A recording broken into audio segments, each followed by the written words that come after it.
This is a show for grown-ups. And they say bad words. And they say bad words. Say final warning. Final warning.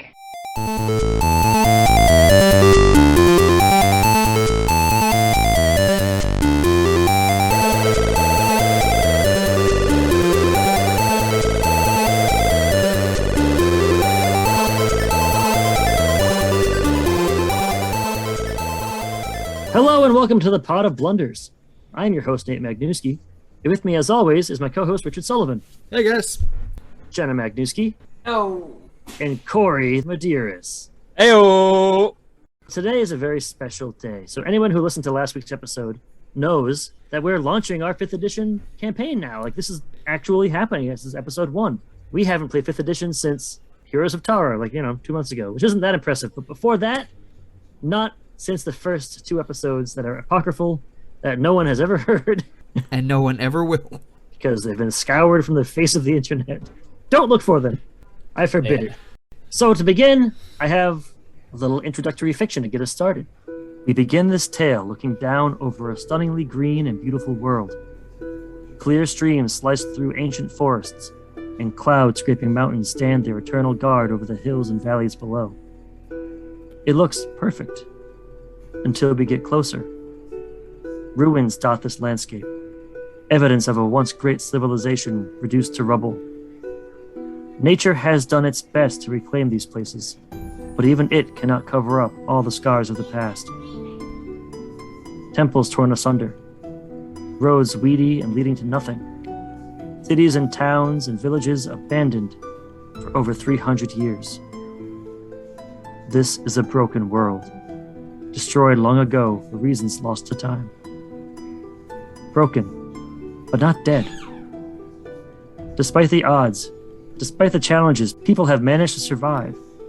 First in family groups, and more recently in a scattering of small hamlets. You are one of those survivors, and you hold the future in your hands. No pressure. Cory, let's start with you. Who are you playing? What do you look like? And what are you doing out this far away from the village in the wild? My name is Jean-Claude Van Swamp Harold. I am a green dragonborn. I am a ranger and an outlander. Out in the wilderness, I am basically just looking for outsiders that have lost their way, and I can help them make their way back to our village. And just so the character art can be accurate for all our fans who draw you, what are you wearing? Do you have any, what kind of equipment do you have, weaponry, all that kind of fun stuff? So I have a black cloak that kind of drapes over my head, kind of hide my dragonborn face a little bit. Usually that startles people if they see that right away.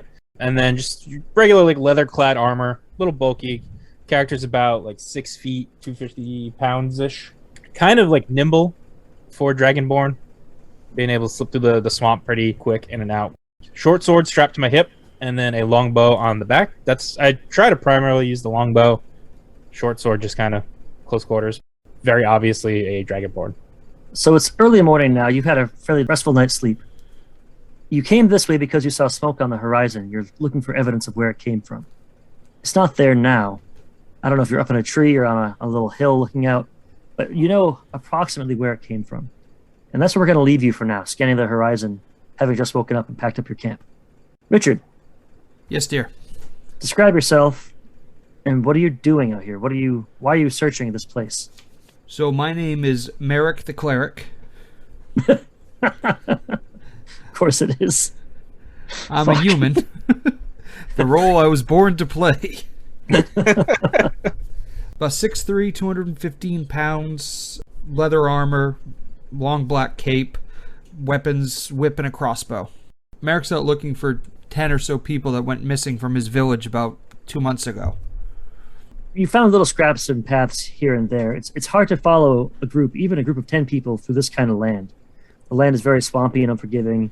It's crazy overgrown, and footprints and paths don't really last here. The ground hates it. The earth covers it up.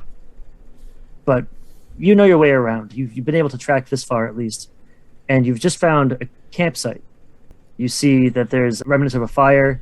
You see some torn clothes nearby, which might concern you as well. but this is the closest you've been so far. Like, you feel like you're actually confirmed that you're on the path, and they can't have gotten that far, because you can see the little bits of scraps of food you find are fairly rotten, so they're running out of supplies. And you know these people, they were not hunters. Why did they leave? Why did they leave your village? They went out looking for supplies one day. It was their turn, and they just never came back.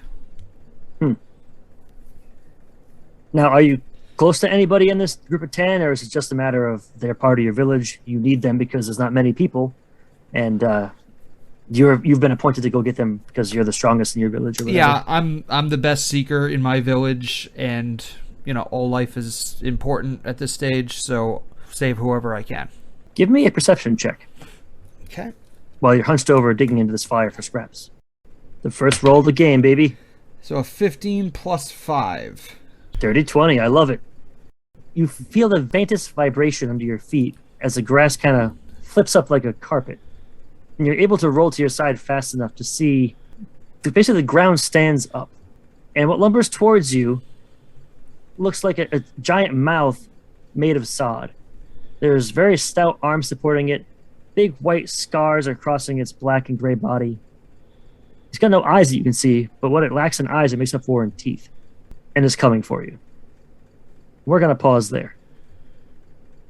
Jenna. Yes. You are flying in from your hive. Describe it yourself and describe what you're doing out here. I am a very slight figured but tall bee person. I am a Melliferin, so that's a Pot of Blunders exclusive TM. And I am exploring this direction because this village on the edge of our hive's territorial area has started to become significant enough that we need to evaluate them. And I am kind of the person designated to deal with outsiders, much in the way that Cory is for his village. So as you're flying over this land, you see in the distance a series of fires around what you can only make out as maybe a lake and some kind of large green, overgrowth in the lake. Beyond that, a startled scream pierces the quiet morning. And with your keen eyes, you see what looks like a humanoid figure backpedaling away from the ground that's moving slowly towards it. I'll stop you there too, going back to Cory. So Jean-Claude, you also hear this scream, and you scan the horizon, you see looks like a giant bee. Now, are you aware of the Melliferin? Are you aware of the bee people? Yes, a rover? we know they exist. They are nearby settlement. Stay away from them. Let them be. You see the bee person floating in the sky, and you hear the scream, and then the bee person seems to take off like a shot towards the scream. What do you do? Yeah, I'm gonna go investigate that too. Is the scream coming towards where that smoke I saw earlier is coming from? Yeah. Same direction? Yeah. I want to investigate that anyway, and now I kind of double time it through kind of like climbing it, like through from tree branch to tree branch. Now, why am I screaming? No, it's like, oh, Jesus! Like in a tough, like a war cry. Can we say it's a war cry? Because I wouldn't be startled. I'm a tough guy. I think like when you get surprised, like I do anyway. Turn around, and go, ah! You're gonna scare it away from scaring you. Yeah, maybe you. No, that's me going, ah! And I hop up on a table. Sign out about that life. I don't like being scared. Just as the sod thing is creeping towards you, Merrick, this toothy horror, you see and hear a fairly loud buzz flying down towards you, and it's a human-sized bee person. So I think we should roll initiative at this point. Out of 6.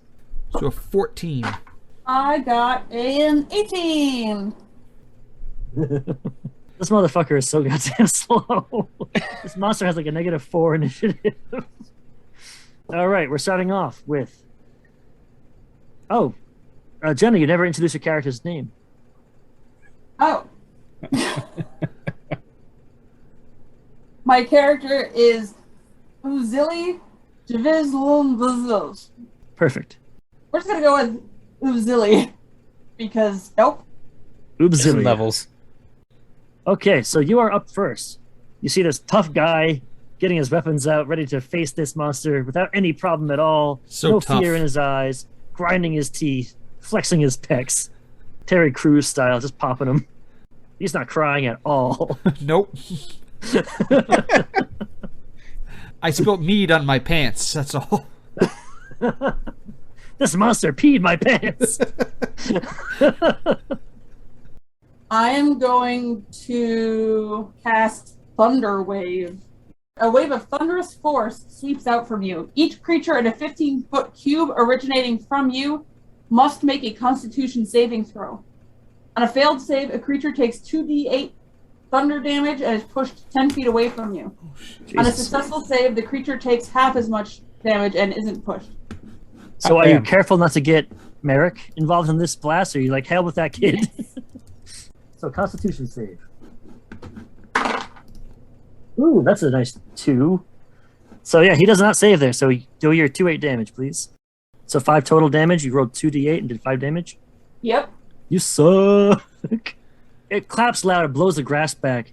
He's like pushed back into his burrow. You see like a flap of sod close. And for the briefest moment, you have a little bit of reprieve. Oh, I have to. It emits a thunderous boom audible to out 300 feet. Okay, so Jean-Claude, as you're flying through the treetops, you hear this like boom, and it like shakes all the leaves on the tree branch you're standing on. Holy shit! Just grab the branch and try and hang on. I'm gonna say you managed to. So let's see, Richard, you're our next. So this thing's inside of its sod hut now. It's kind of defended. And this bee person landed next to you and just blasted it with fucking thunder. Well, not to be outdone, I'm going to flex my big pecs and I'm going to show that I can do magic too. So I will use Toll the Dead. So instead of a big thunder boomer, we're going to get Dolores Bells? Dolores? Dolores shows up. I cast Toll the Dead and Dolores shows up and does 1d12 damage. No, we'll have... She It's brings one of out the her Golden sugar Girls. cubes. God damn it. We'll have Dolores Bells instead. Hi. Ladies and gentlemen, put your hands together for Dolores Bells. That's my drag name.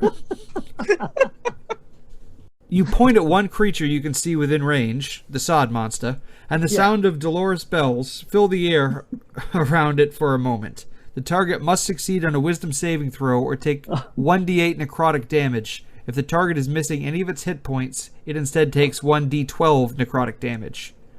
It is very much missing some hit points. It's missing 5 of them. I'm thinking this thing is not very wise from what I can see. Oh shit, it's actually fairly wise. Never mind. It's a wise side monster. Ooh. So it did 15. 15 for a save. What was your spell save DC? I think yours is 13. 13, yes. So it doesn't do shit. What? It doesn't do anything. That Dolores. You like look, watch this shit, and you like whop, and it's maybe it's too far in its den, like it backs up, and it's completely sealed off. So at this point, Jean-Claude shows up. This green lizard man, this huge green, extremely surprisingly nimble lizard man, swings through the foliage and lands superhero style. I think. What do you think? Yeah, superhero landing, of course. And he like looks up all slow. Oh, I'm gonna land in a classic JVCD split on the ground. Yeah, okay, perfect. It's your turn now, Jean-Claude. You've seen some of this fight, maybe, or heard the evidence of it anyway. Has the sod flap opened back up yet for him to come out? No, it's totally closed off. You have no idea what the fuck these people are doing. I have no idea what they're looking at. If it's Right. So they're fighting a campfire. I think you would just assume we're fighting each other if you just got there. Well, but we're both facing the same direction, I imagine, because we're keeping an eye on. I'm just sitting here with like bow drawn, waiting to like fire at something, and I don't know what. Like, someone please point at it where it is. I'll take a shot at it. I assume they kind of point me in the right direction. Sure, Yeah. you'll have disadvantage on the shot because it's hidden. Okay. So 2d20, take the worst one, and feel bad about it the whole time. So that'd be 13. That hits amazingly. That hits. Hey. So I think Fire your arrow shot. sinks right into the sod, and you do some amount of damage. My D8. So 8 plus 3. God damn, you rolled an 8. I You get did 11. 11 damage? Boom! One arrow straight through the sod, Holy shit. right into this thing's face. So you hear it scream, You see like the arrow like kind of wiggle inside the top of the sod, like it's trying to move, but you've pinned it inside of it. And then impossibly, the thing jumps. The ground explodes, sending clumps of sod all over the place. And it lands and spins around, looking wild-eyed. Well, wild-mouthed. It has no eyes. It's going to charge at Merrick. Does a 6 hit your AC? Yeah, 17 AC. So it doesn't hit. So 17 is higher than a 6, so you're good. It is. I've done the math. Checks out, guys. Oh, my abacus. My computation machine. It checks out. So how do you dodge it? How do you avoid it in general? I think it went to bite me, and I took the hilt of my whip and stuck it in its teeth, and I'm holding it at bay.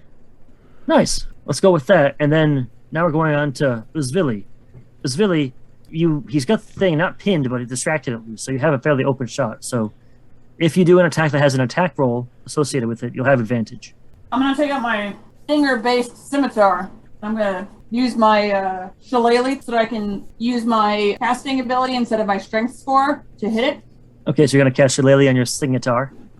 Yep, Which is and a cool then I'm going to sentence. hit with it. Stingatar is awesome. So it's the same scimitar made out of a huge bee stinger, like a bunch of them melded together. So go ahead and roll it with your, I think, wisdom. I think you're all wisdom-based casters. That won't be a problem at all. I'm doing a 9. That's not going to work so much good for you. So as you go to stab it, you're ready to rush right in. The thing uses its bulk and spins, and even as big as Merrick is, he kind of like slams Merrick's body into you and throws you off course. You don't get hurt. Merrick doesn't get hurt, but neither does the sod creature. All right, so up next, Merrick, you've just been used as a bludgeoning device to smash into your friend Uzvili. I say friend, your total stranger Uzvili, whose name you don't know. As it has my whip in its mouth still, Yep. I am going to use Sacred Flame to light my whip ablaze. Love it. Flame-like radiance descends on a creature that you can see within range. The target must succeed on a dexterity saving throw or take 1d8 radiant damage. The target gains no benefit from cover for the saving throw. It did not pass that check. It rolled a 0, essentially, after all the modifiers are done. Alright. A 2 minus 2. So a d8 for damage. Yep. Takes a 2. Yeah, take all that nasty 2. Bad rolls all around. Maybe it's because it was in its mouth and it was like hard to... Because of its hard beak. Yeah, why not? Jean-Claude, the thing that just happened. Go ahead. I'm going to take aim, fire another shot. Okay. Arrow 2. That is 14. Yep, that'll do it. I don't even need to add on my additional numbers. We good. Okay. Its AC is terrible because this giant flat turtle thing. That's another 8, dog. With Woo! so another 11 damage. Damn. All right, this thing... Arrow goes flying into this thing. The thing is not looking too hot right now. So, yeah, another arrow buried itself like half deep. You see feathers sticking out of its hide, and the thing screams. The thing lets go of your whip. It turns around and is trying its best to flee back into its hole. So I'm going to let the 2 people in melee range get attacks of opportunity against it. So Merrick and Uzvili, make a regular old melee attack with your weapon. Now, for listeners at home, Merrick does not have a normal whip. He's using a chain whip, so it does a little bit extra damage. It does a d6 instead of a d4. I got a 16. That'll hit. Do your damage. 6. So 14. That'll hit too. Alright, and a d6 plus Yep. 2. 5. So he's trying its best to get back to his home. And you monsters, you whip him around the head, you pull his neck back just as his village shows up and buries her scimitar deep into it, releasing this gray-green blood. The thing sighs, sinks to the ground, and is dead. Now you 3 are in a quiet glade. You see where its den was. There's a smell of rot emanating out of it. Okay, I'm going to calmly wipe off my stingatar on the grass and go have a look at its den as it smells of rot. So it's a fairly deep den. It's dark. You don't have night vision, but from what you can see, it looks like there is a variety of material in here. Some of it looks like old rotten meat. There's a lot of dirt. There's a lot of like purplish red organ pieces in here. And amongst all the rot and chaff, you see what appears to be cloth and some shiny bits. but it's hard to tell from this distance what they are. Merrick, what you see is this battle just ended. You killed this thing, and immediately this bee person just walks over and starts poking around in the rot and ruin inside this creature's den. Because I'm looking for evidence of any remnants of the people I'm looking for, I immediately treat her like she's contaminating my crime scene. Okay. I'm going to push her out of the way, and I'm trying to see if I recognize this cloth or these shiny objects. Sure, give me an investigation roll. 14. You do recognize these materials. You recognize a tattoo on a piece of an arm that you find. It's a woman named Behera who left your village 2 months ago. She was Miller's wife. The Miller also left. You see no evidence of that. There's enough pieces here to be from a few different bodies, but that's the one you recognize. So they must have camped here at some point and then got et by a sod thing. And Jean-Claude. Okay, so while they're like investigating, I'm gonna walk up behind them and just be like, "Outsiders, you fight well. Do you need place to stay? I have village not too far from here. You may come and see if you'd like.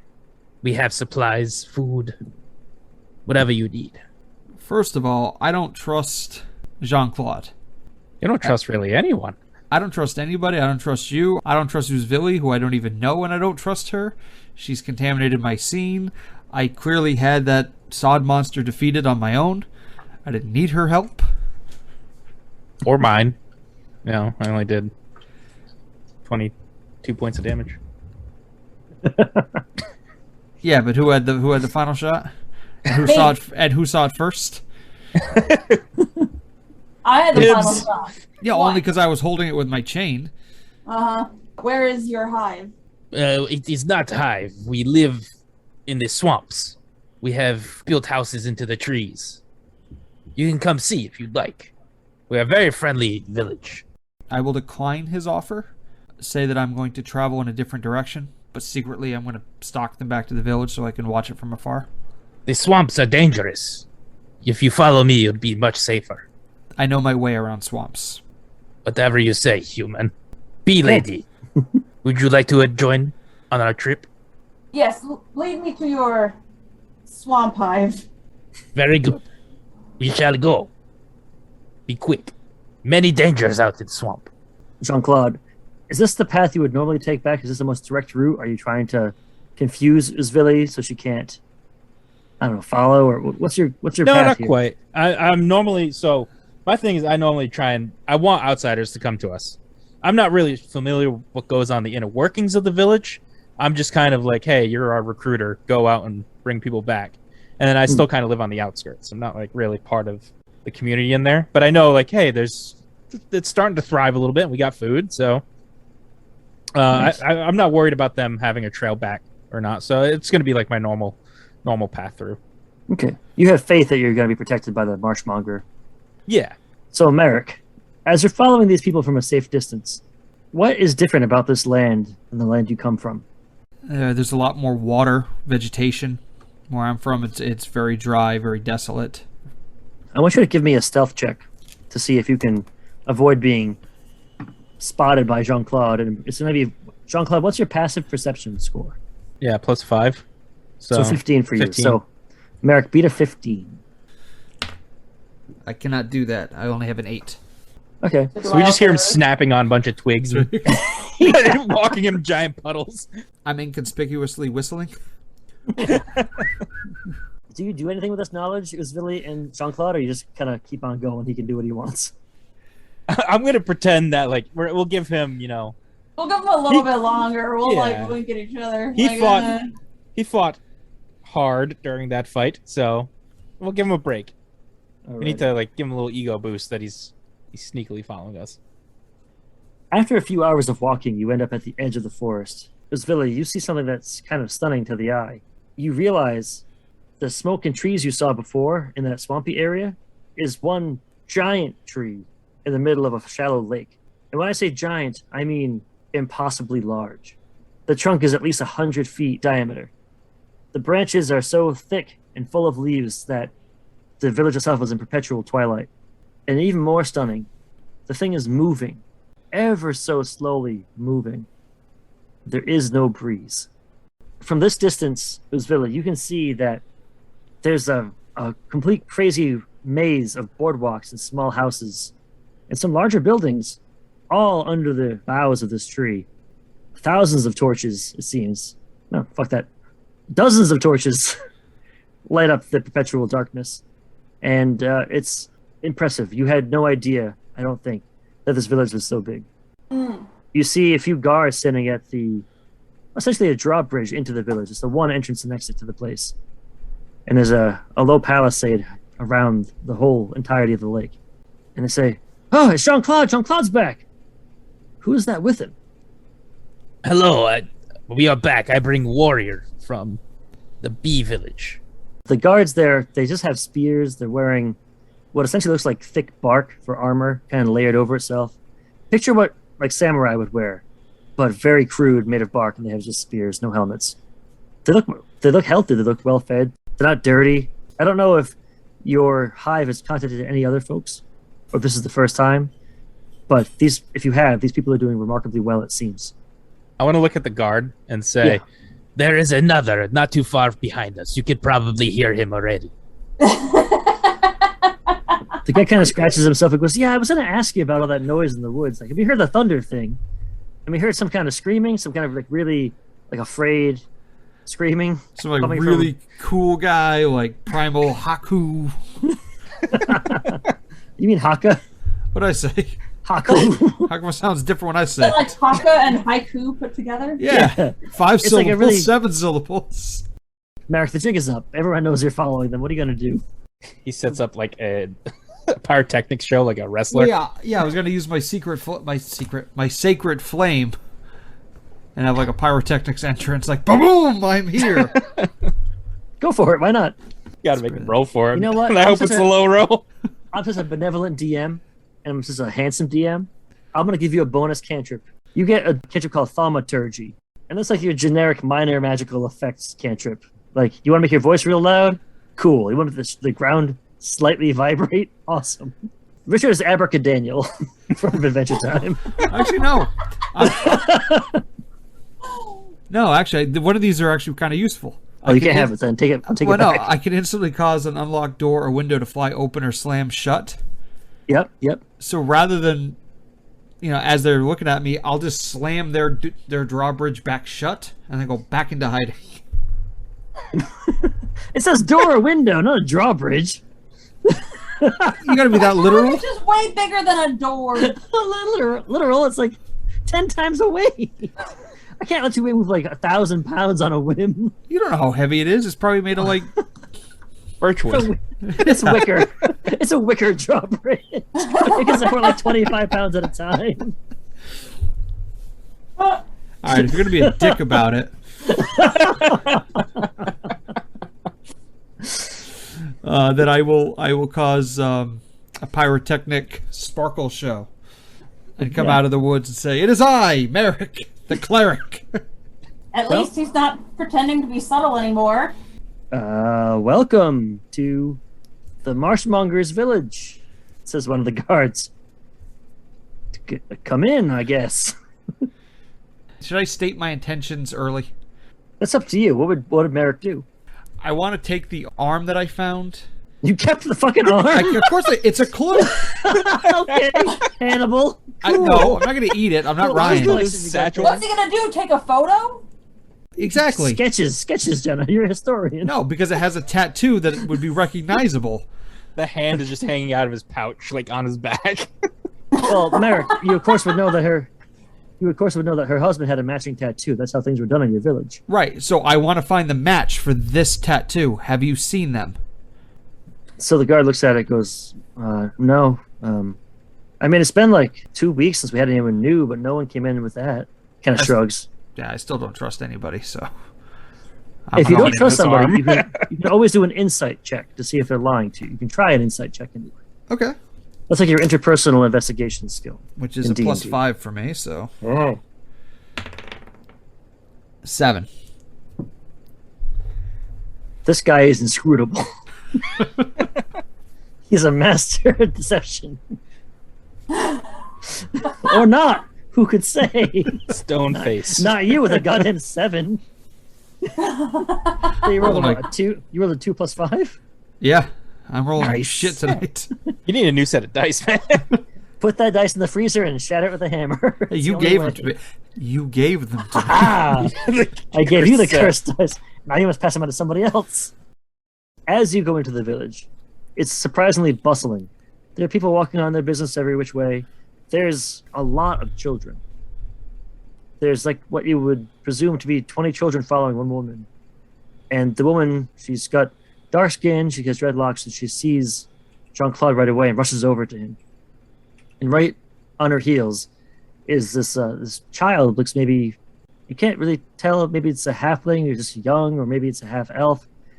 It's definitely not all human. And the little boy walks up to Jean-Claude and says, "Did you bring me anything from outside? Did you bring me anything?" And he like pulls out on your jacket. So Jean-Claude, what did you bring this child from your explorations? Child, I found a claw of a bog monster. And I lopped off a piece of the monster we fought earlier. So I brought him like a little treasure claw. Here you go. It might be the size of the kid's torso, but The kid hugs it like it's like the coolest thing in the world. And he's like, "Oh, I'm going to turn it into a pencil holder." The caregiver kind of shoos him like, "Go with the other children." And she kind of gives you a huge hug. And she says, "I'm so glad that you're back, Jean-Claude. It's been too long. How long have you been back? Did you hear the good news?" And she smiles like she's about to deliver the best news that you've ever heard. She says, "Chosen Gelen is ripe. She's ready. And the joining is tonight." that sounds good for you. I'm assuming you'll be there. And she kind of eyeballs Merrick and Uzvili and says, "I'm sure they'll be welcome too. I mean, it's a festival after all. We don't get many joinings, and when they happen, we have to celebrate." I'd be happy to join you on this special occasion. Very imperious looking woman with a pinched face. She wears long black homespun cloth. She walks over and she looks very upset at this woman who's been supposed to be minding the children, and it's just not. She's gabbing to you. She says, "Don't you have things to attend to, sister?" Yes, Chosen. I'm sorry." And she runs away with the children. "Children, please come on." And she disappears. And this is Chosen Runa. You've had dealings with Chosen Runa in the past. She comes off as very strict. But she's always had a soft spot for you, Jean-Claude. She's always looked out for you, even though you don't really fit into this area. She's actually the one that suggested you become a ranger. I am sorry for offending you. I do not mean to distract from your everyday needs. She kind of gives you a subtle wink and she says, "We have to appear tough in front of the children lest they forget where they are. Who are your friends?" These are two warriors I met on the outside. They were doing battle when I came in and assisted them. This is Uzvili from outside village. And this is Merrick the cleric from another village looking for his family, friends. She kind of nods to you and she looks at you very suspiciously. She says, "I've heard word of the bee folk. I'm sorry, I don't know what you call yourselves. I didn't expect for you to be here and come to our village." And she looks over at Merrick and she says, "And where are you from?" I'm not from any one place in particular. I get around. She kind of like smiles. Is your goal to make yourself the most suspicious you can? Yeah, he's got like fake glasses and a mustache on now. Like big coat. "Oh, don't mind me, a nondescript human just being here, not plotting anything." She kind of nods and says, "Well, you are both filthy, and I'm sure you're all tired." And she kind of snaps her fingers and someone walks over to her. She says, "Go to the unprepared bunkhouses and bring food and a bath." She says, "Follow me." And she turns on her heel without watching if you're going to follow and walks down one of the wooden walkways. People get out of her way. After these messages, we'll be right back. Coming to the World Wide Web, it's the internet's premier podcast that gives you the 411 on the 1990s favorite television teens with Tood. The Ninja Turtles? As if, The Power Rangers? talk to the hand. My bad. You must mean the... No duh, they're all that in a bag of chips. That's PHAT fat. How do I scope that? Just head on over to our Patreon. And starting at $1, you'll get 2 gnarly episodes of Jumping the Street Sharks a month, plus a bunch of other tubular shiznit. Actually, that sounds lame. I think I'll keep my cheddar to myself. Not! So if you want to support us, head to the Patreon link in the show notes. We appreciate you and can't wait to share more jawsome content with you soon.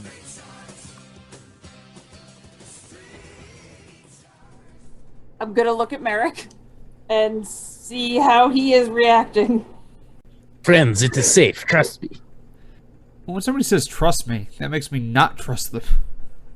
You can trust Cory, trust me. Come on, man. Oh, well. We just fuck together.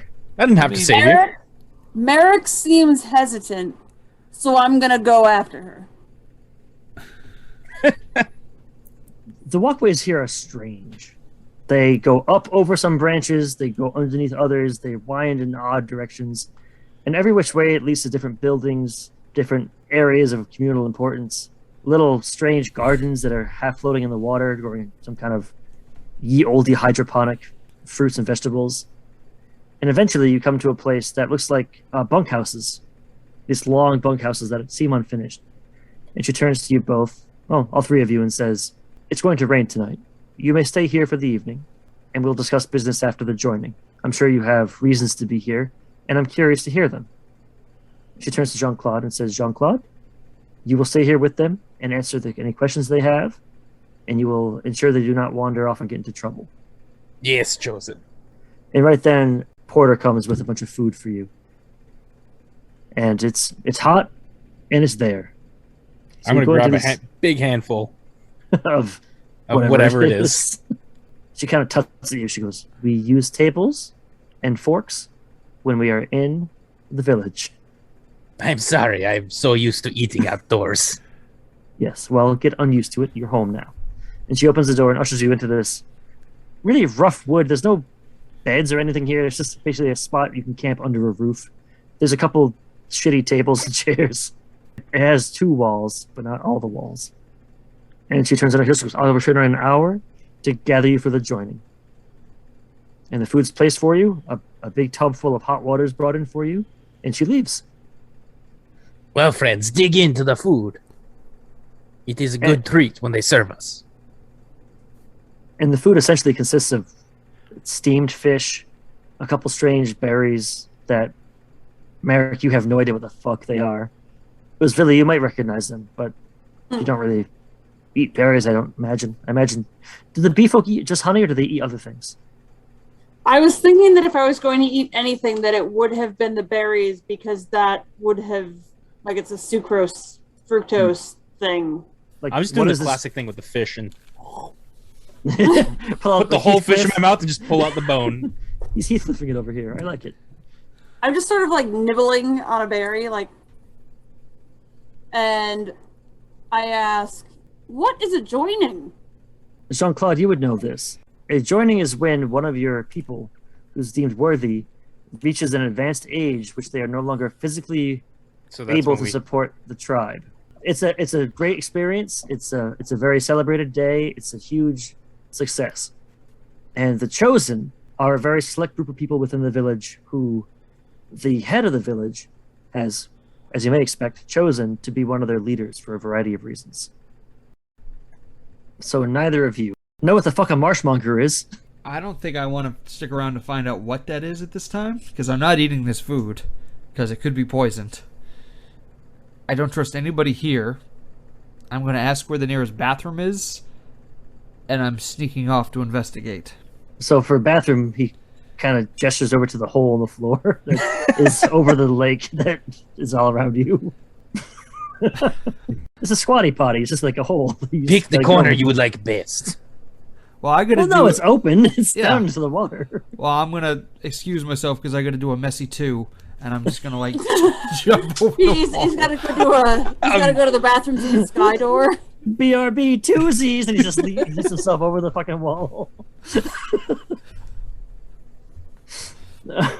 So, Jean-Claude, you were asked to keep him here. Medic, we must stay to respect the chosen. Okay, bye. And I'm gonna like slide down one of the. Can I just like grab him by his collar? Sure, you can try. Give it an attempt. He can try it. right, let's see. D20. Oh, baby. All right, That so what do I one. get? That one? Just slips right through. This, Why is he so- just holding his cloak? Why is it so greasy? It's like holding onto a French fry bag. Yeah, I don't really want to harm him, so I'm just gonna slide down. Maybe give him a little slap upside the head on the way down. So where are you sliding to? Like into the water? What's below me? It's a toilet hole, so water. Okay, Lots of so shit. I've slid down the toilet hole, Yep. and now I'm But in slid, the... you mean just kind of dropped into the toilet hole. No, To there was shoot. there was a Tarzan branch. I slid down. Why would there be a Tarzan branch in the hole? Why is there anything, Nate? We're in a living tree. Don't try to make sense of it. Fair point. Go ahead. Okay. So now I imagine I'm in the Roman sewers system. You're just in a lake. It's just a lake under some boardwalks. There's no aqueducts or anything. Yeah. You've plunked down into a lake. It's very deep. I said it earlier, it was shallow, so it's like, I don't know, deeper than you are tall. Okay, but That's I really all that imagine counts. 7 feet? I'm underneath everything now. Yeah. So I might you be are. able to crawl up another toilet hole into another. Yes, I'm going to crawl up. All you had to do was stay in this fucking building. You could have moved along with the whole plot. No, But instead, okay. no. Let's go on a James Bond adventure. I'm going to go to the No, other. I'm going to go to the other splitting side. the party. Yes, The one thing I requested specifically you did not do in the first session. I don't trust these people. I love the use of toilet hole continuing. Just Yeah. Toilet hole. So I'm going to go across the village and climb up another shit pipe. Okay, you go as far as you feel appropriate, I suppose. You see a ship pipe, you stare up it to make sure there's no, like, brown eye peeking back at you. The shit pipe is covered, as you may expect, in a thick layer of shit. So, go ahead, fucking plan master with the master plan. I'm going to shimmy my way like a dirty Santa Claus up the pipe. Why is this happening? You had to still eat fish, and instead you're choosing to ninja warrior of a shit pipe. Why? I'm investigating, Nate. It's what I do. Oh my god. Okay, wait. Can we see him from where we are?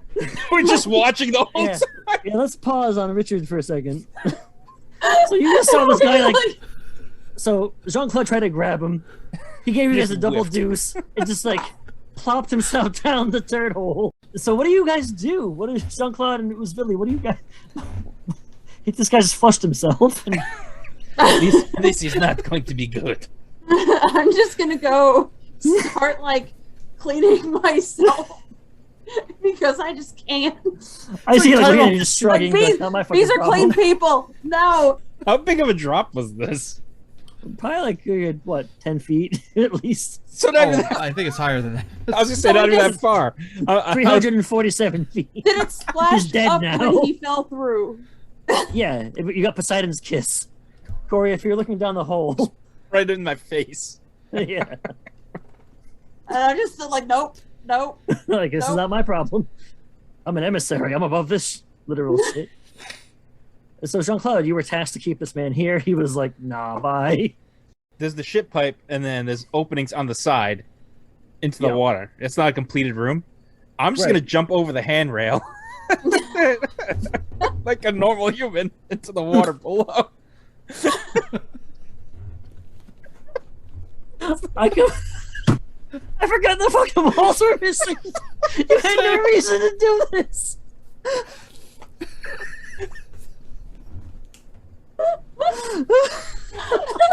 You chose the shit pipe. There were options. They're like, what is happening? I had one request is that you didn't split the party. Why are you running? Yeah, why are you running? Yeah, but I bet you won't try to catch me. Not the way you went. Jean-Claude, as you hit the water, you see him like full Michael Phelpsing it towards another ship. Towards another ship pipe. So And somehow he has the physical strength to like just like dolphin swim, jump up into this fucking pipe, and try to Spider-Man climb up, I'm going to need Merrick to make an athletics check. 13. My pants. Yeah, it's fine, I guess.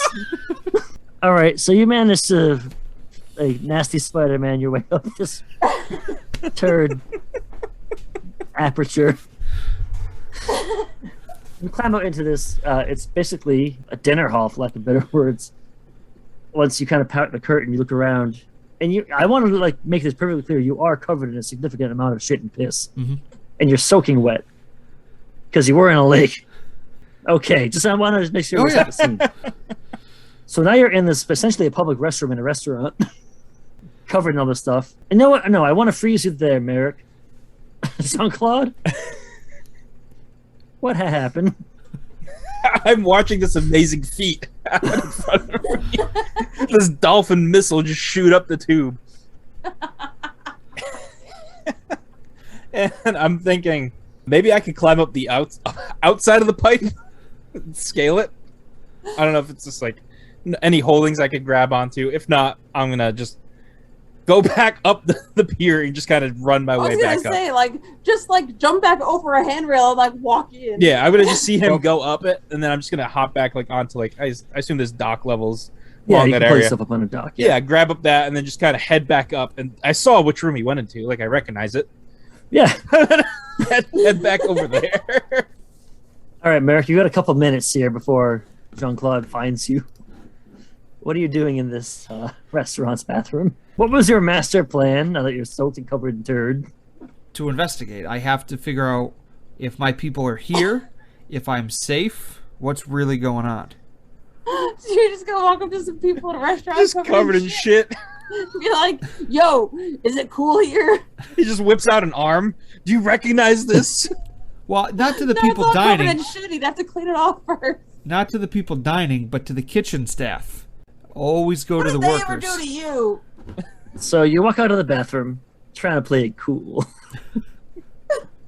Like slicking my hair back. Yeah. This is just how I roll, baby. This is how my village do. The place is not very full right now. It's off meal hours. There's a few stragglers eating what looks like some kind of thin gruel. Because that's important. It's an apocalypse. It can't be good food. Gruel. There's some people standing behind what's essentially like a food kitchen line, like a buffet type line, serving out food. And one of them eyeballs you. Are you okay? And full Nick Cage in the Wicker Man, I'm going to take the arm. Do you recognize this? Do you recognize this? This woman backs up from you. Is like, what? No. Why do you have an arm? Never mind the arm, the tattoo. Have you seen this tattoo? Never mind the arm. You have a dismembered arm and you're covered in shit. You're no good to me. And I go to the next lady in line. He's screaming Same and question. running. It's a guy this time, and he screamed and ran minutes ago when he saw you like emerge like the ring woman out of the TV, but it's the toilet. People are now afraid of you and backing up, and people are exiting this building, as you may imagine what happened. I'm going to say at this point, Merrick, if you don't have another thing you want to do, we're going to have Jean-Claude show up on the scene with a very stern-looking woman in tow. As you come out of the water, Jean-Claude, you see like a bunch of people running out of the food hall, and you see Chosen Runa looking around like, what is happening? Why are you soaking wet? The human escaped. How did he escape? He was just resting and having our best food. I was just telling him to eat food, and he jumped down the shit pipe. Follow me. He is in the food hall. I assume so from the sheer of people running out. All right, Merrick, what's up? I have to run away. Merrick, she might recognize the tattoo. All I asked was that you didn't split the party the first go around so we can have you together and do something. That's the only request I made. I said... You brought me into imminent danger. I didn't? You're afraid of cooked fish? Yes, from a stranger. There's probably grooming me. There's some ceremony. Who knows that I'm going to be sacrificed tonight? I don't trust it. I think you watch too many horror movies, man. You're going to run away. Usa. Okay. Let's go ahead. Where are you going to run to, Merrick, the cleric? I'm assuming there must be other cabins in this village. I'll just go cabin to cabin. So you run out the front door? What are you doing? I've already been through the back door. I'm going to go through the front this time. Okay, so you follow the screaming crowd out. I don't know if you're trying to blend in or whatnot, but you go out there. You see Jean-Claude and Chosen Runa looking at you like, Like, why? Much like I'm looking at you now. Like, why? And so you're like, no, scatter. Like, the thing is, this village maybe has 200 people, so it's kind of hard to, like, blend in or hide. It's not a huge place. Give me a perception check real quick. So 19 plus 5, so 20. You very clearly see a large eye, like the size of a dinner plate, form in the bark of the tree and follow you as you're running. And then you see another eye, like wherever you're going, wherever there's a tree branch or a trunk, you see eyes form and follow you. As you're running, a giant branch crashes down in front of you, trying to stop you from going. The gig is up. I can't fight a whole tree monster. I'll have to surrender. So the entire time, there's just an eyeball watching you. This eyeball looks, I mean, it's wooden, for one. It looks like it's pale wood with a dark wood center. And it looks like it's carved perfectly out of wood, unmoving. So Chosen Runa and Jean-Claude catch up to you. Jean-Claude, take it. Medic, friend, why do you run? We show you hospitality, and you flee. We have nothing but good things here. I'm not your friend. My friends are missing, and I'm not eating any of your food, and I'm not so sure I want to see this sick ceremony of yours. Maybe Chosen Runa recognizes tattoo on arm. So Chosen Runa looks at you, Merrick, and she says, "Can we go back to the cabin and speak? We can talk about any of your concerns prior to the ceremony." We do it right here. I'm not going anywhere with you.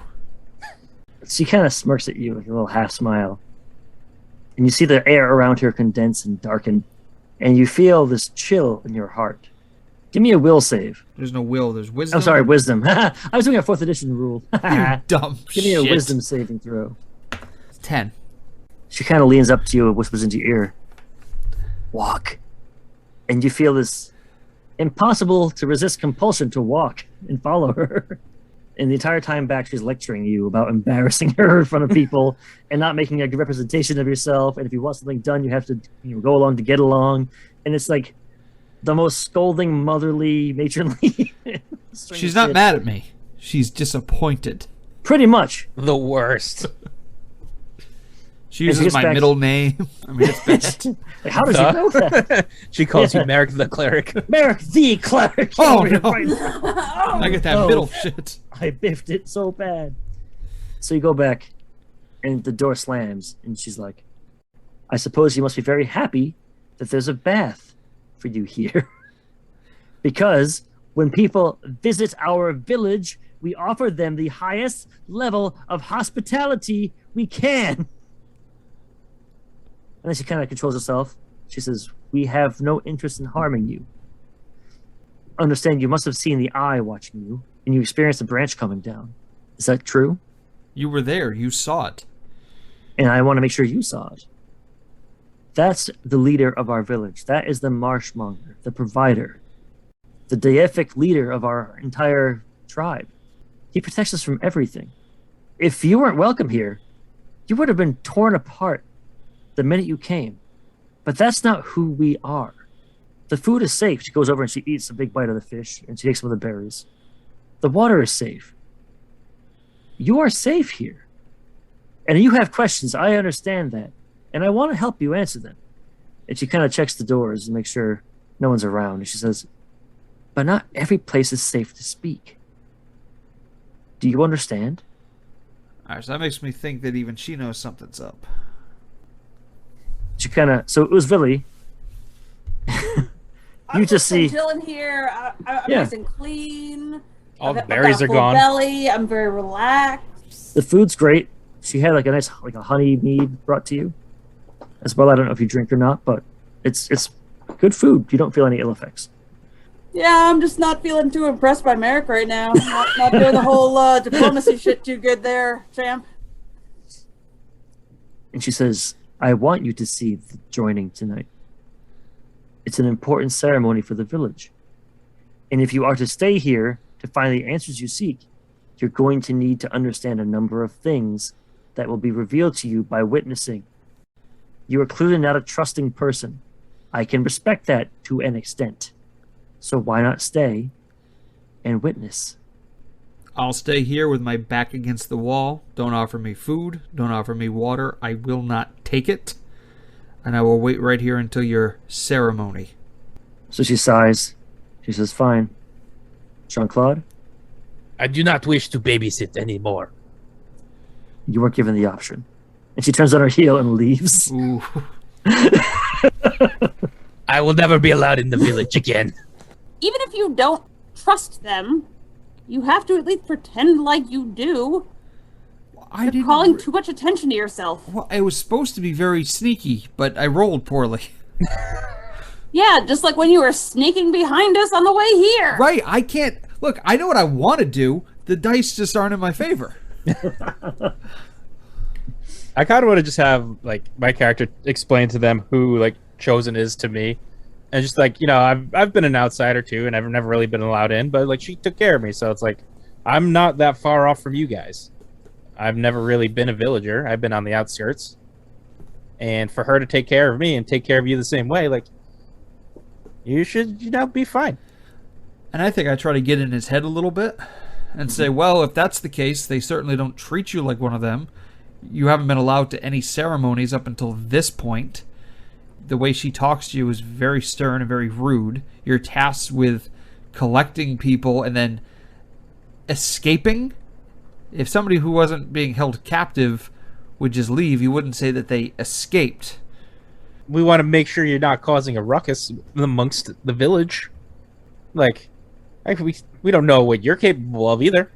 Again, you don't seem like We have a lot of children around, man. Yeah, and I just again remind you that you're doing all their dirty work, including chasing around a shit-covered stranger. You can't be that high on the totem pole, sitting pal. there nodding a little bit. Yeah, he gets what he's saying there. I mean, it's fair for you to say that. I mean, clearly, if you had wanted to, you could have escaped. The way I'm rolling? Nah. Plus, I don't want to escape. I want to see what's doing. But on my terms, you know? Why would they want to let you see any of what's going on your terms? The trick is to pretend like you trust them so that they trust you. Again, I'm not eating the food. I'm not telling you to eat the food. I'm And just in my saying... mind, and in my mind, the sewer system was a great way to sneak around, and I didn't realize that. This is a pipe into water. Yeah, I didn't realize that, Cory. Easy to say that now, Cory. Nothing ventured, nothing gained, Richard. At least I'm trying something here, god damn it. So, you gotta take a bath? No. He's gonna show up all smelly and ruin the ritual. You got- This is our Christmas, and you've ruined it by being covered in poop. Can I just pour water on him? You can certainly try. Like, that's been my answer to anything you want It's like to do. trying to give each a cat a bath. Yeah, hold him down, hold him down. Well, you know, you don't go to another hive's special ceremony smelling like actual shit. So Okay, Jenna, try to splash some water on me. Roll! What am I rolling? Roll for initiative. No, Bath initiative. I mean, you're gonna splash water on him, so that's gonna be a what? Dexterity to splash a bucket of water on him? I guess. I don't know. It's like a sexy car wash fight. What's happening? Animal handling. Stay still. What am I doing? Like rolling against his AC for water? Just give me a dexterity check, and we'll go from there. 19 plus 1, unnatural 20. Dirty 20, dirty boy. What are you gonna do, Merrick? So I will use one of my slotted spells, which is create or destroy water. I am destroying the water, up to 10 gallons of water in an open container within range. So I'm going to allow that it destroys what she threw at you, and it also destroys the entirety of what's in the tub. Roosevelt, you just splashed Merrick with water, or tried to, and he went, Nope. beepity boppity boo, and on that water. I'm just gonna roll my eyes and sit back down. You're not also even a little bit Kubrick. impressed. No. You're a child. A few hours pass, the sun sets, and there's a knock at the door. And it's one of the guards you recognized from earlier. And he says, "Oh, Do I you understand." want to build a snowman? Okay, bye. It's just the door. Don't die. There we go. Okay. Anyway, start off. Jenna, just let it go. This campaign is frozen. Can we just head into the unknown and get this done? Thanks. So, you motherfuckers. One of the guards you recognize from earlier shows up and he says, I understand that you're to join us today at the ceremony. Well, it's time, so come on. You walk out and all of the lights in the village, all the torches have changed colors. They're not red any longer, or orange, or whatever normal fire color is. They're purples and blues, and they change. They're scintillating. They're constantly shifting and changing. And in the distance from where you are, you hear the sound of people making merry. They're having fun. You hear voices. As you get closer, you see the entirety of the village is joined here. Everyone's talking. There's drinks and food being handed out. There's music being played. This is a full-on festival. Merrick, I don't know if you've ever seen anything like this before in your whole life. I don't know if you've ever seen a group of people this big in one spot before. No. The kids are up way past their bedtime. They're all running around like nuts. No one cares. Everyone's laughing and having a good time. And they're all gathered in front of what looks like a bare spot in the bark of the tree, on the trunk. As if it's carved to look like a huge gate. Very intricate carvings, geometric patterns, make a huge archway right into the actual wood itself. Vasily, do the Malafarans have festivals like this? I'm trying to think, I think that life is so brief. It's like this would take up so much time. It would be a waste. So Malafarans, for the listeners at home, who for some reason haven't read my amazing blog entry, The Malafaran People, on potoflunners.com. Malafarans at most live for 20 years. Queens might live a little longer, but by and large, 15 to 20 years is the max. What elves are to humans, humans are to Malafarans in terms of scope of age. I don't know that it would be extra cherished because it's so short, or if it would be seen as a waste. I just think of for people as very joyless. It's all business. Yeah, I can see that. Just everything's like, no, there has to be a purpose, a practical purpose Right. that is ultimately otherwise. Like, there's no point to it. not like All buzzness. it just seems like an indulgence. Above the merriment, a huge blast of a horn blares out and everyone falls quiet. The crowd parts knowingly to the side. You follow suit, I hope. An old, smiling woman, maybe one of the oldest human women you've ever seen in your lives, is escorted, flanked by 9 chosen, all in various regalia. You recognize, of course, chosen Runa, and you assume chosen Gellin is the old woman being escorted. A scarred young man announces that it is a joyous day for chosen Gellin, as she is ready to join the Marshmonger and reap her reward. He stands in front of the crowd. He's wearing some green vestments. His hair is slicked back. He looks like he's, you would say, elven. His skin is a beautiful deep green, and his eyes shine like gems. But all across his face are these terrible scars. So this man smiles out and he says, Sister Gellin's years of service and sacrifice, knowledge and power will continue to sustain and guide our village for as long as the great tree lives. And he places his hand on the bark. And he smiles, he closes his eyes, he bows his head for a moment. And then he lifts his hands up to the sky and he shouts out, "Oh, giver! Oh, protector! Look upon your followers and be pleased. Chosen Gellin is ready to join you at last. Will you have her?" And the air grows still. A barely perceptible groan fills the space vacated by all other noise as the bark above the carved gate shifts and warps, forming an immense face. Each eye as big around as 10 people joined hand in hand in a circle, and its mouth looks wide enough to swallow rivers. It is utterly alien and unlike anything you've ever seen. It scans the crowd and smiles, though its expression flickers momentarily when it sets eyes on Uzvili and Merrick. Ultimately, though, its eyes move on to chosen Gellin. In a voice ancient and creaking, it announces, "Hello, chosen Gellin. I have watched you grow from babe to crone, and I have seen your great works.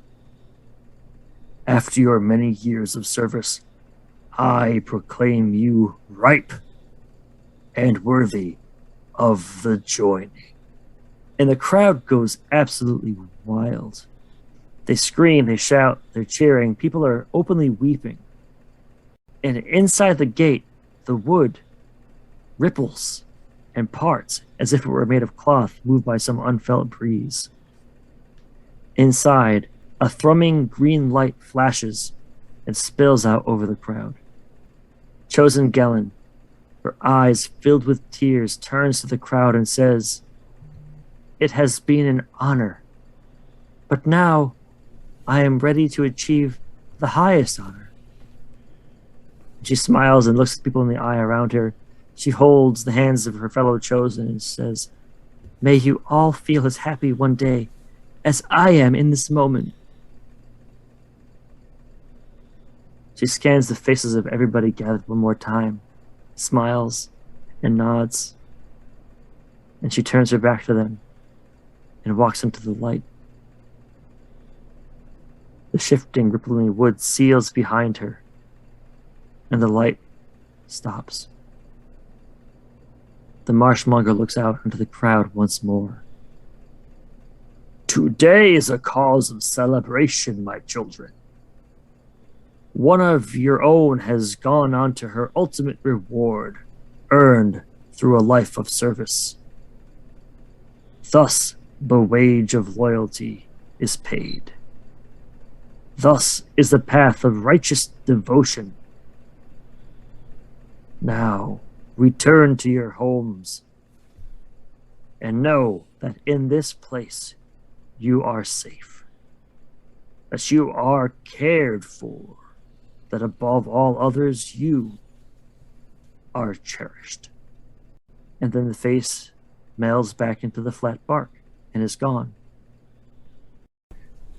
Being the only dragonborn here, do all humans do this? No. No, this is the strangest thing I've ever seen. The assembled 9 chosen depart from the area. Chosen Runa stays back, and she says, "If you are done celebrating, we may return to your place of rest and speak openly." And she looks at you, Merrick, directly, and waits for your response. And I'll nod. And she turns to you, Jean-Claude, and says, "Lead the way." Yes, chosen. So people are all, as you walk, are still gathering and talking about their favorite memories of Chosen Gellin and what she did and how she was important. Jean-Claude, what's your favorite memory of Chosen Gellin? She was one of the midwives. Whenever I returned back, she'd always, make sure I had a fresh bath and fresh food. Chosen Runa has kind of taken over that, but originally Chosen Gellin had started that and started treating me like one of the regular groups and kind of made me first feel welcomed here. And she's gone now. She is one with the tree. So maybe not gone, just altered, if you believe what you're being told. Yeah, I don't know if that's really what she wanted. She seemed happy enough. I mean, seemed happy. But was that her own free will? Or was she? I don't know. I don't know how to feel about that. This is the first time I've seen this. So maybe the weight sinks down on you now that if you do everything correctly and everything is perfect, your ultimate reward is to go inside of a tree trunk and be sealed away. What that means for your soul, what that means for the rest of your eternity, who could say? But what you saw tonight was the ultimate reward for those that are loyal to the Marshmonger, which is what this giant leader tree is called. It's kind of got me wondering, like, the people I've brought here, this is the outcome? If you're good, what if anyone kind of acts up? What's going on there? It's kind of just like rattling me a little bit. Just like, I don't know if I want to keep doing this. Yeah. Merrick, you just witnessed something that, I mean, I keep using the word alien, I feel, but there's no better way to describe it. You said it was the strangest thing you've ever seen. What happens to people when they die in your village? What is their belief? Like, what happens in their minds, anyway? Given some background information, the deities you have, or may not have, are not the ones that existed 300 years ago. They just aren't. There are no continuing pantheons or belief systems from back then, by and large. There are no other worlds. There are no realms of the ancients, etc., etc. There may have once been, but they have abandoned long ago. So what is this to you? What does it mean to you? I think where I come from, because there's no existing, religions or gods, I think we're very atheistic in the way we just bury a body. Big ceremony about it, no afterlife, anything like that. So to see this cultish-like experience is very freaky. It reminds me of things I've read about from the old gods and the old religions. I'm very skeptical, and now I'm in great fear that my villagers may have possibly have succumbed to this cult. Zilly, how did you feel witnessing this as well? I know we've heard Jean-Claude, we've heard Merrick's reaction. You're supposed to be an emissary to make contact with these people. You just saw this happen. I'm sure even the festivity was strange to you. What is it like seeing this? In the wild, most bees don't die even in the hive or near the hive. They just kind of, at some point, stop flying. So I think that the amount of festivity would have been odd to me, and the fuss and focus on the end of a life would feel weird to me as well. What was it like for you seeing somebody that was old? And I mean, to put it in modern speak, she was about 85 years old. What was it like seeing a person, a sentient person who lives 6 times as long as your people would normally live? Well, close to that anyway. Right. I mean, if I'm a middle-aged bee, I'm only 10 years old. In some ways, I imagine I would relate more to the children, but in other ways, my life is a life that's directed by purpose that human children don't need. At this point, while you're ruminating, you've walked back to your establishment. This incomplete bunkhouse. You walk in, Runa shuts the door behind you, and she strokes her finger above the mantle, and you see a string of blue runes light up briefly and go away. And she says, "Not every place in this village is safe to speak. The Marshmonger hears everything. I can cloud this place for a bit, but not forever. So we need to speak openly." She turns to Ubzili and she says, "What is your purpose here?" I come from the hive to learn about the village, to understand it. She nods. She says, "I appreciate that, but I see no reason why our village would ever want to ally with your people. Perhaps in the future, if there was some threat that you or I couldn't handle on our own, and by you or I, before I mean our assembled people, we could revisit this relationship, but we have no needs that aren't being met by the bounty of the Marshmonger. There may be some people here that view you as a threat, a spy, a vanguard for a larger force. We don't know you or your people." And she turns to Merrick, not even giving you a chance to speak. Just, "And you. You are the first people we've welcomed here in a few weeks. And I recognize the look of you. I'm sure you're one of those group, some kin to those people that came here before. Let me see that arm you're branding about."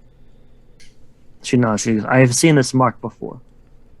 All I can tell you is that he is no longer living in this village. Beyond that, I do not know. I do not know what happened to any of the men that came with that group.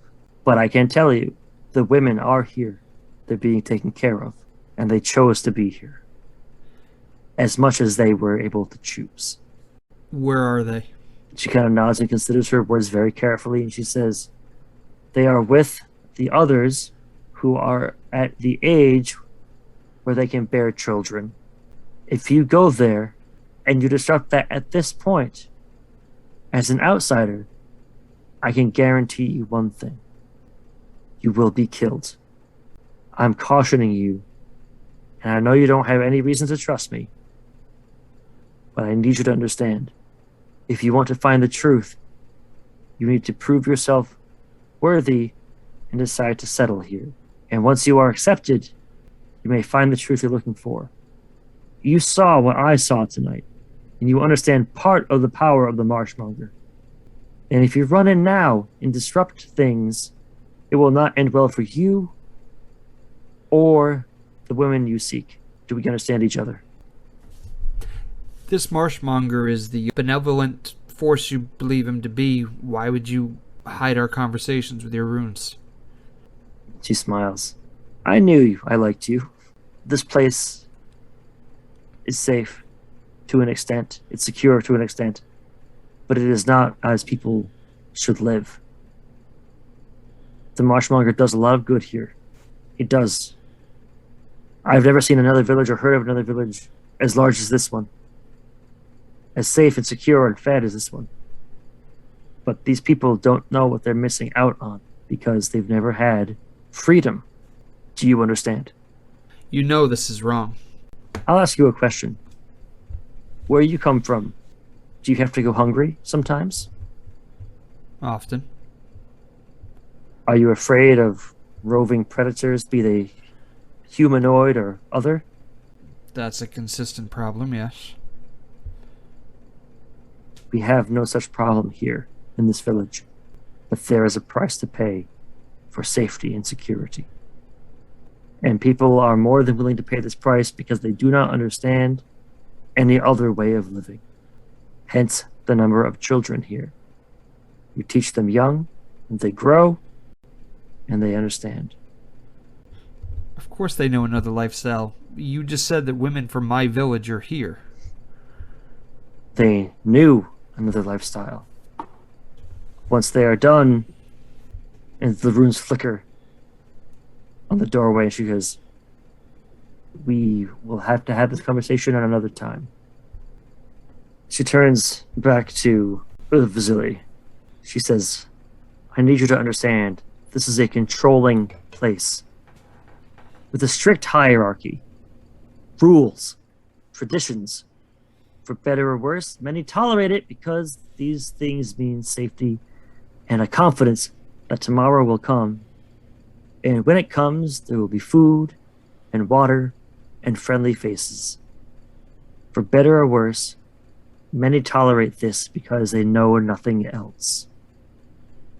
And she stares at you, hoping that you get the deeper meaning to her words. And she looks at all of you, including Jean-Claude. She steps back to take you all in. She says, you are all outsiders to this village. And she stares extra long at Jean-Claude. If you want to find out your truths, if you want to help and be of service to the people who live here, you must be of service to the village itself first. Fortunately for you, there's such an opportunity here. And she looks at you, Jean-Claude. She says, I'm sorry to tell you, but Kepin has gone missing. And Jean-Claude, you know Kepin as an air genasi, basically an elemental humanoid who was one of the only other rangers in the village. She's gone missing. And she says, we know where she was roving, approximately. And if you head that way, there's a chance you may find her still. And so what I need you to do is go and rescue her, ideally, and bring her home. Or, should you only be able to find her corpse, bring that back, because she should be part of the joining and given some honor for her sacrifice. No one knows these swamps better than me. I will do it. She kind of touches your lower jaw and holds your face like a mother comforting a child. She says, I know, dear one. You are very special to me. And she turns to Avzili and Merrick. And she says, you are outsiders. You don't owe anything to us. And right now you could turn away and go back to your villages or your hive and never think another moment about this place. But if you want to seek the truth, and she looks at Avzili again, she says, the actual truth, full truth about what matters here, what matters in life, you must do this first. And then we can proceed. But there's more going on here than I can discuss. You do not need to think about this now. Sleep on this, and we'll speak in the morning. And she bows slightly, and she leaves the room, shuts the door behind her. If you want to support the Pot of Blunders, please consider heading to our Patreon page, patreon.com/potofblunders, all one word. We've got membership levels ranging from $1 to $10 a month, which will get you access to things like our Discord, exclusive episodes of Jumping the Street Sharks, as well as a variety of other perks. You can also support the show and help us bring more attention to amazing indie authors by leaving a review on Apple Podcasts. We really appreciate any help you can give. We love hearing from you. You can always find us on Twitter at Pot of Blunders, and you can also reach us via email at potofblunders@gmail.com. Want more reviews, interviews, actual plays? Head to potofblunders.com and learn about even more amazing indie games. Thanks for listening. For the Pot of Blunders, I'm Nate Magnuski, and as always, may all your Ds be 12s.